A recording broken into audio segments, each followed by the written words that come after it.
What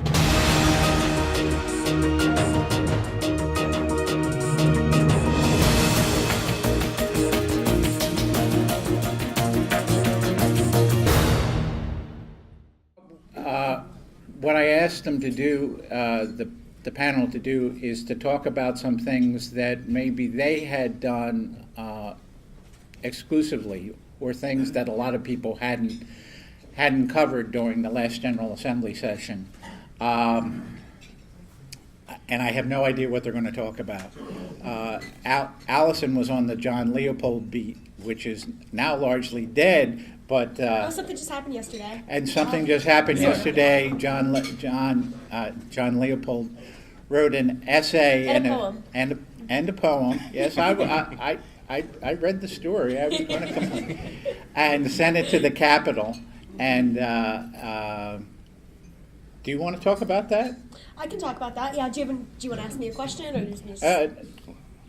What did John No, Leopold do yesterday? How did you get it? Did you get and a lot of readers said, will you stop writing about John Leopold? We don't want to hear anything more about John Leopold. Yeah, so if anyone has any comments about that, I'd love to talk to you afterwards, because I'd be curious to hear what you have to say. But basically, just for a little bit of background for some of you who might not know about it, the former county executive in Anne Arundel was convicted of 2 counts of misconduct in office at the end of January, and he resigned from office a couple days later. And last month, he was sentenced to 60 days in jail, half of which would be served at the Jennifer Road Detention Center, which was a surprise to, I think, a lot of people that were watching the case, because that was a lot more than what prosecutors had originally asked for. They didn't recommend any jail time. So he was released from jail last Friday, and he's declined all interview requests while his appeals are pending. But earlier this week, I found out he called an editor at the Capitol and said that he had an essay and a poem that he wrote while he was in jail that he wanted to send us. And we thought, okay, well, please send it. And this was definitely not really something that I was expecting. I didn't think of him as a poet in any way. So yeah, it came yesterday. It was a two You didn't think of him as a sex object either. But, well, I don't think a lot of people did. But so I get this essay, and it doesn't talk. It talks hardly at all about the case, probably on the advice of his lawyers.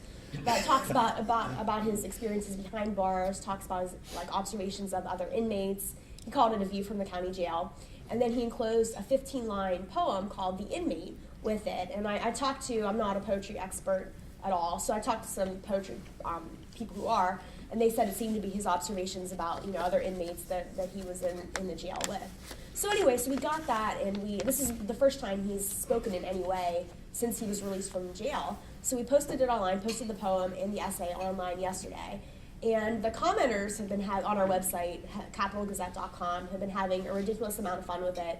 A lot of them have been bashing us for giving him more publicity and said, can't you just let this guy go away? We don't want to read any more about him.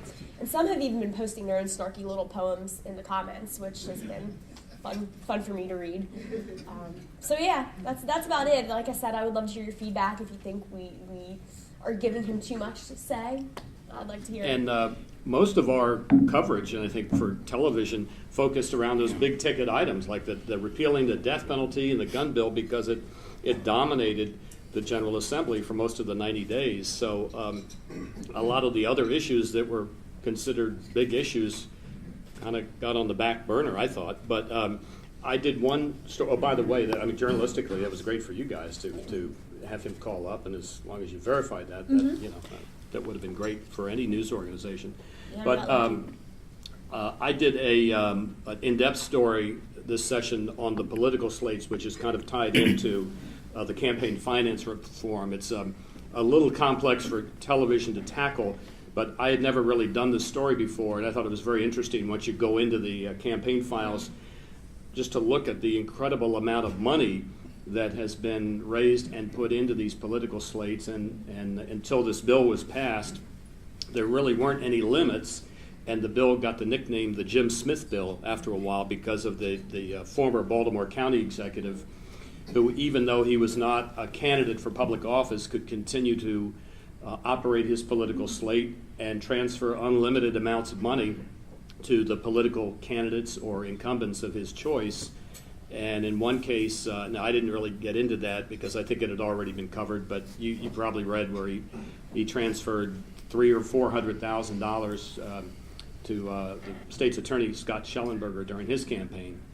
So I took a look at that. I did interview Senator Kittleman about that, who seemed to be a little bit envious of the huge amounts of money that were being, but as he mentioned, that he was a member of Political Slate 2 out of Survival. But we looked at some of the money that was raised in Mike Miller's Political Slate, which included not all of the Senate Democrats, but quite a few of them. And what will be interesting is to see, I guess it may not apply to the next election in 2014 because you said it takes effect in 2015. So Exactly. that will allow Mike Miller and I guess some of the other folks to transfer huge amounts of monies into campaigns of candidates that they would support, either Democratic incumbents that may face challengers in the primary or Republicans in the general election. So obviously, as a result of that, the campaign finance bill was passed, and there will be some limits of $24,000, I believe. No more than $24,000 could be transferred from that political slate into an individual's campaign fund. So anyhow, that was one thing that I did beyond just the huge issues that really dominated the session. Lou? Well, I'm one of the few veterans in the press corps. I mean, military veterans in the press corps down in Annapolis. So I was particularly interested in some of the veterans issues that came up during the session, and there were a lot of them. There have been a number of them over the past couple of years. Tax breaks for veterans, for retirement pay for veterans was last year and the year before. But this year, of course, Michelle Obama was in Annapolis yesterday, helping the governor sign the Veterans Employment Bill, which I think is kind of interesting because it makes it easier for veterans to use their military training to get licenses from the state of Maryland to practice what they do. There was, although it passed with bipartisan support and I guess almost unanimous support in both houses, there was quite a bit of opposition at the hearings. And I thought it was interesting that teachers and nurses particularly came in to say that the military training does not necessarily translate into civilian jobs, and that, for instance, being a medic out in the field is very, very different from being a nurse, even in the emergency room. But the bill passed, and it's going to be interesting to see just how effective that is and whether it actually will make a difference in making it easier for veterans to get their job. Before I stop, I just want to, I don't know how many of you were online yet this morning, but there's some news today.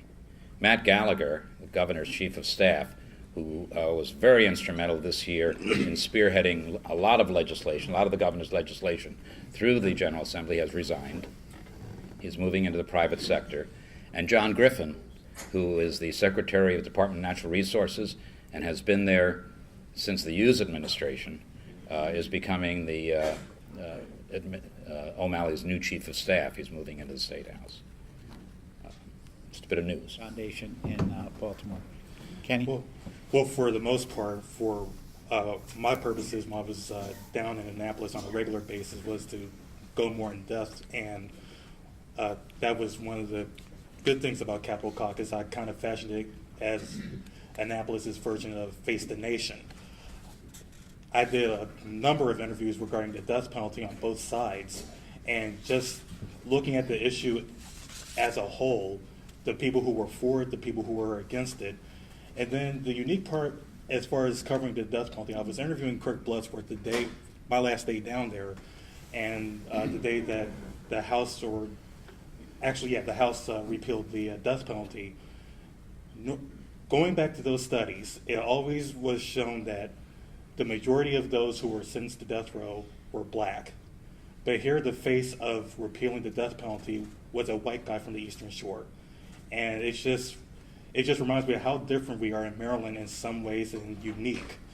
But there was a lot of compassion on both sides, even those who were pro-death penalty, who wanted to keep some form of it, even for the heinous of crimes, and they cited that Maryland had now the most restrictive death penalty law available, and they never had a chance to use it because the protocols were never put into place. They mentioned that as well.